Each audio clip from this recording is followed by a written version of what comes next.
जा रहा है। जापान से ये सीधी तस्वीरें इस बीच आप देख रहे हैं, जहां शिंजो आबे को अब अंतिम विदाई दी जा रही है। आपको बता दें 217 देशों से ज्यादा प्रतिनिधि इस वक्त जापान में मौजूद हैं, जो इस अंतिम विदाई के कार्यक्रम में शिरकत कर चुके हैं। जापान में इस वक्त प्रधानमंत्री नरेंद्र मोदी भी मौजूद हैं और नरेंद्र मोदी और शिंजो आबे की वो दोस्ती ही थी जिसके बलबूते दोनों का सहयोग सबसे महत्वपूर्ण रहा। थोड़ी देर पहले हमने नरेंद्र मोदी और शिंजो एबे की दोस्ती के जरिए जो भारत और जापान के रिश्ते आगे बढ़ रहे थे, वो अब फुमियो किशिदा के शासन में किस तरह से आप आगे बढ़ते हुए देखते हैं?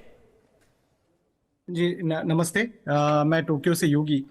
अगर हम भारत और जापान के रिश्तों को देखें तो ये रिश्ता तो काफी पुराना है, लेकिन पूर्व प्रधानमंत्री मोदी जी ने इस रिश्ते को एक थोड़ा आगे बढ़ाया। उसके बाद पूर्व प्रधानमंत्री आबे जी ने उसको और भी आगे बढ़ाया और काफी आगे बढ़ाया। लेकिन पूर्व प्रधानमंत्री आबे जी की इस दुर्घटना के बाद अब जापान की तरफ में ऐसा कोई एक तगड़ा कोई नेता है नहीं जो भारत और जापान के रिश्ते को आगे ले जाए। इसलिए मैं फिलहाल की कुछ दिनों में देख रहा हूं कि हमारे राजनाथ जी या जयशंकर जी भी फिलहाल ही भारत में आके गए और अभी हमारे सेक्रेटरी साइंस एंड टेक्नोलॉजी के सेक्रेटरी भी जापान में आए हुए हैं। तो इन लोगों की ये जो बार बार ये जो विजिट करेंगे तो मुझे लगता है एक नया नाता फिर से यहाँ हम लोग को कायम करना पड़ेगा। एक फिर से एक जापान की तरफ से कोई एक नेता भारत की पहल करे और इस रिश्ते को आगे ले जाए, ऐसा मुझे लगता है।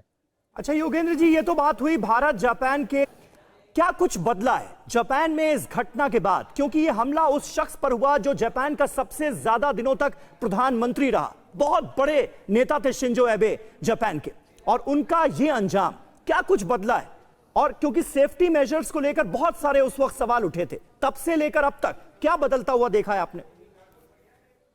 जी बिल्कुल, जापान में पहली तो अभी काफी इसके बारे में तहकीकात चल रही है। पहले काफी अलग अलग अनुमान लगाए गए कि क्या हुआ होगा, क्यों हुआ होगा, बाहरी लोगों की वजह से कुछ हुआ, आतंकवादियों ने कुछ कराया, तो काफी अनुमान लगाए गए। लेकिन फिर धीरे धीरे जैसे अभी कुछ पहलू खुल रहे हैं, अभी सब कुछ बाहर नहीं आ रहा है, लेकिन किसी थोड़े से मतलब धार्मिक प्रॉब्लम की वजह से एक बंदे ने सनकी होकर उनकी हत्या कर दी। अब थोड़ा सा काफी आगे आ गया है। उसके बाद इस धर्म से संगठित लोगों के बारे में काफी अब जानकारी बाहर आ रही है।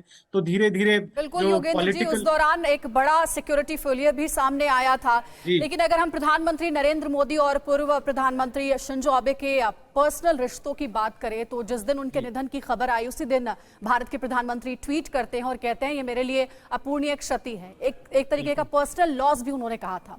और इस रिश्ते को हमने कई बार देखा है, कई मंचों पर जब दोनों की मुलाकात हुई है तब हमने देखा, भारत यात्रा पर जब आए थे शिंजो आबे तब भी हमने वो तस्वीर देखी, और आज बिल्कुल अब उनका रिश्ता तो इतना करीबी रहा, उनका एक फैमिली रिलेशन रहा कि जिसकी बदौलत मोदी जी बिल्कुल उनकी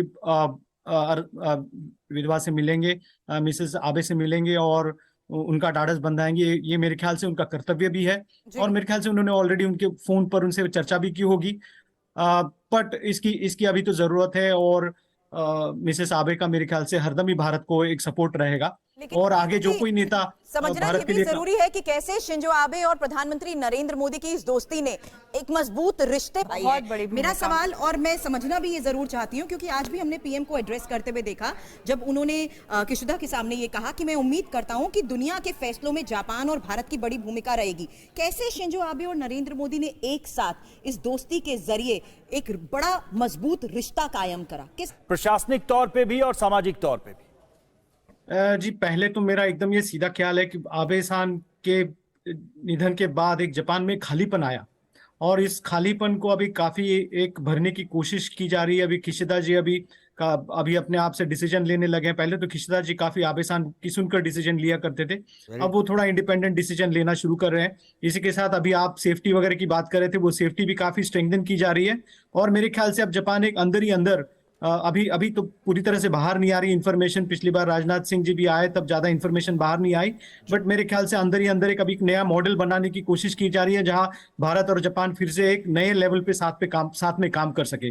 तो काफी विजिट्स होंगी, अभी आप देखिए कि आते जाते काफी विजिट्स होंगी इसी साल के अंदर और फिर से एक नए सिरे से फिर से इस दोस्ती को आगे बढ़ाने की बातें शुरू हो जाएंगी। पूरे मामले की इन्वेस्टिगेशन के तहत भी डिटेल्स लोगों के सामने रखी गई है।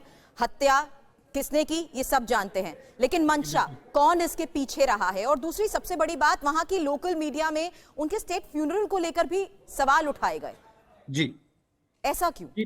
सवाल उठाए गए इसके लिए ये एक सीधी बात यह है कि जितना आबे जी ने भारत जापान की राजनीति के लिए, जापान की अर्थव्यवस्था के लिए जितना एक तगड़ा काम किया, उसी एक दूसरी तरफ ऐसा हुआ कि उनके हाथ से शायद या उनकी पार्टी के लोगों से कुछ गलतियां भी हुई और उन गलतियों के लिए लोग उनसे थोड़ा सा खफा थे।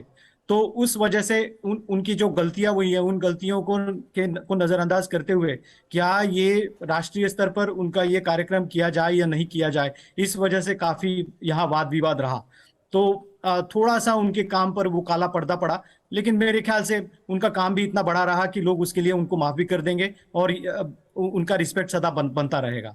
बिल्कुल, जो लेगेसी थी उसे आगे ले जाना फुमियो किशिदा के लिए कितनी बड़ी चुनौती होगा, ये चतुर्वेदी साहब, ये सवाल भी कहीं ना कहीं जहन में आता है, क्योंकि शिंजो एबे जिस कद के नेता थे, जो उनके काम रहे हैं, क्वाड को लेकर जो उनका योगदान रहा है, कहा यह जाता है कि उन्हीं का कॉन्सेप्ट था। और हमने देखा है किस तरह से उसके बाद चीन जैसे मुल्क को, जो लगातार अपनी विस्तारवादी नीतियों को आगे बढ़ा रहा है, उसको कितनी बड़ी चुनौती मिली क्वाड के जरिए। की दृष्टि से देखें बायलैटरल लेवल पे या हम मल्टीलैटरल लेवल पर जो कोविड-19 और रशिया यूक्रेन युद्ध की दृष्टि से जो ऑब्जेक्टिव्स आज की तारीख में सेट किए गए हैं और जिन चैलेंजेस को पूरा विश्व फेस कर रहा है, उसकी दृष्टि से देखें या चीन की दृष्टि से देखें, तो मोदी जी और किशिदा के बीच में जो ये आज बातचीत होने वाली है, ये बहुत महत्वपूर्ण होगी, क्योंकि सैन्य स्तर पर, व्यापार के स्तर पर, हेल्थ केयर डोमेन में ये किस प्रकार के साझा समझौतों की और आगे बढ़ने की आज बात होती है। यहां से दोनों देशों के बीच रिश्तों को नई दिशा मिलना तय है। ये